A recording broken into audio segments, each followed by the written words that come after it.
عارف يا ابو الصحاب الاعلان بتاع مولتو اللي كان بيجي يقول لك باظظ خالص خالص خالص، باظت خالص خالص خالص.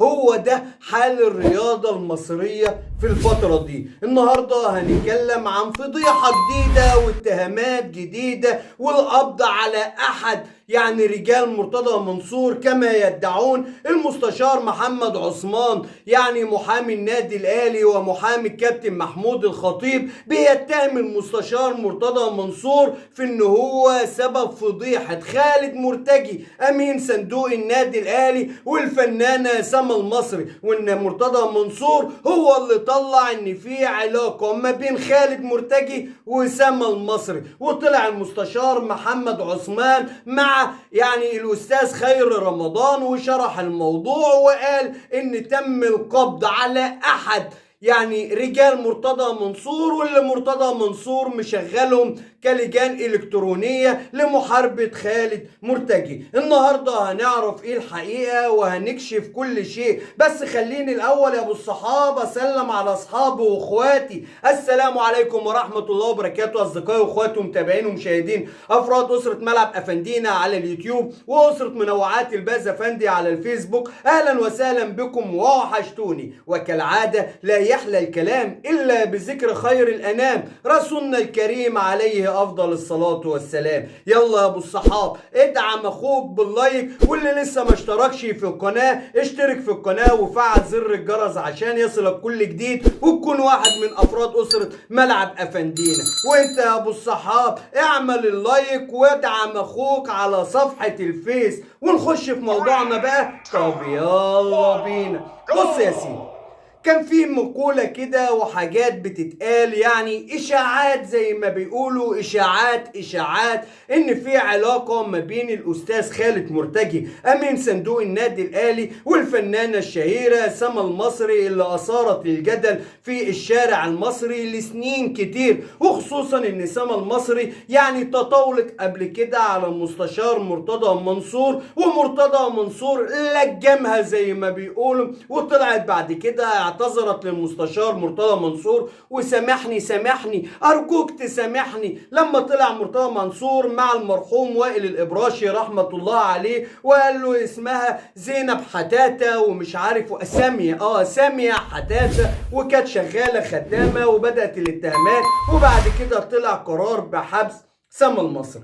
الموضوع اتجدد من تاني، بس انه بادي بعد كلام خالد مرتجي اللي هاجم فيه نادي الزمالك وقال ان الزمالك مش موجود، وان مفيش منافس للنادي الاهلي، وان مفيش حاجه اسمها زمالك، ولو البطولات الافريقيه اللي الزمالك خدها ده كان عشان خاطر الاهلي كان ما بيرضاش يشارك وكانوا بيودوا الزمالك كده. وده اللي اثار غضب جمهور نادي الزمالك واثار غضب مرتضى منصور. وبعد كده لقينا اشاعات وكلام بيتقال ما اقدرش انفيه وما اقدرش اكده، لان ما كنتش شاهد على عقد جواز خالد مرتجي وسما المصري، اللي قالوا ان هم متجوزين ومخلف منها، واللي قال ان هم على علاقه محرمه، واللي قال ان بينهم مصالح وكلام كتير.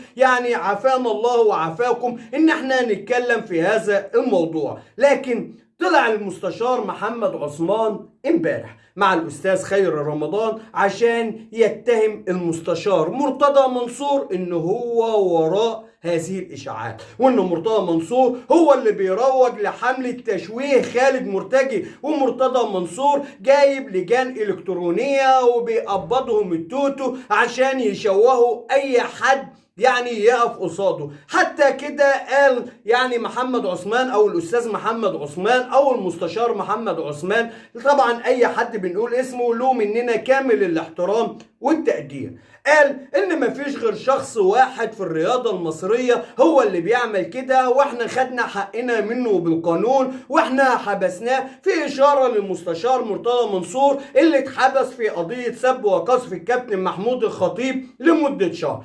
الموضوع واضح وصريح. محمد عثمان بيتهم مرتضى منصور انه بيروج الاشاعات وبيذيع اخبار كاذبة ومشغل لجان الكترونية لتشويه خالد مرتجي، وان تم القبض على احد اللجان الالكترونيه ده، وان هم كانوا 10 ايميلات، وان هم بداوا يتعاملوا معاهم قانونيا، وبالفعل تم القبض على واحد منهم. وده اللي هيقوله في التحقيقات ان مرتضى منصور هو اللي مقبضه، ولسه التحقيقات يا معالم مستشار ما حصلتش على حد قوله. فمش عارف برضك ليه اتهمنا مرتضى منصور وليه سبقنا بالخلافات، عشان هيطلع مرتضى منصور طبعا يدافع عن نفسه ويهاجم في محمد عثمان اللي بينهم اصلا خلافات وبينهم مصانع الحداد وعواضي. ده يعني موضوع مثير للشفقة. ليه مثير للشفقة؟ لأن لما يبقى الموضوع فضايح وبنتكلم في سما المصري والأستاذ الفاضل خالد مرتجي والأستاذ الفاضل معالي المستشار مرتضى منصور والأستاذ الفاضل معالي المستشار محمد عثمان، كلهم بينتموا للرياضة المصرية ما عدا سما المصري، وبقينا بنتكلم في الفضايح بس.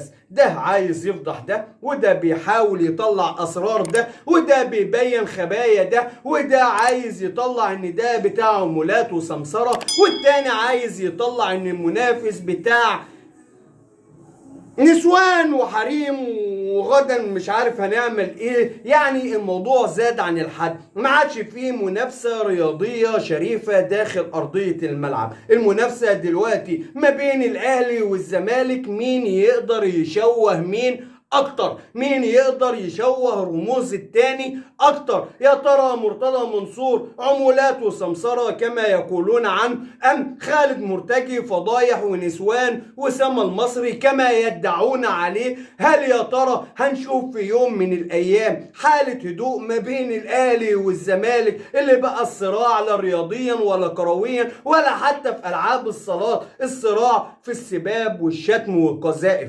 السباب دلوقتي بقى على عينك يا تاجر، حتى برامج التيك شو اللي بقت محتواها الاساسي الرياضه. تسمع عن الفنان الكبير عمرو اديب، وده المذيع الزملكاوي، وهو لازم جزء معين من حلقته يوميا بيتكلم عن فضايح الكوره. تخش على تامر امين نفس النظام، خير رمضان كذلك، حتى احمد موسى عاد بيتكلم في الكوره. ما هو برامج التوك شو مش هتلاقي يعني مادة خام للمحتوى أهم من الرياضة المصرية والفضايح اللي بتحصل فيها. وهنا بنترجى معالي وزير الشباب والرياضة إن يطبق القانون وبحسم على الجميع. مش عايزين نعرف فضايح خالد مرتجي وسما المصري، ولا عايزين نسمع أخبار على مرتضى خارج الرياضة وخارج إطار نادي الزمالك والنادي الاهلي. لحد هنا بتنتهي حلقتنا، ويا رب تكون الحلقه نالت اعجابكم، ويا رب نكون عند حسن ظن سيادتكم.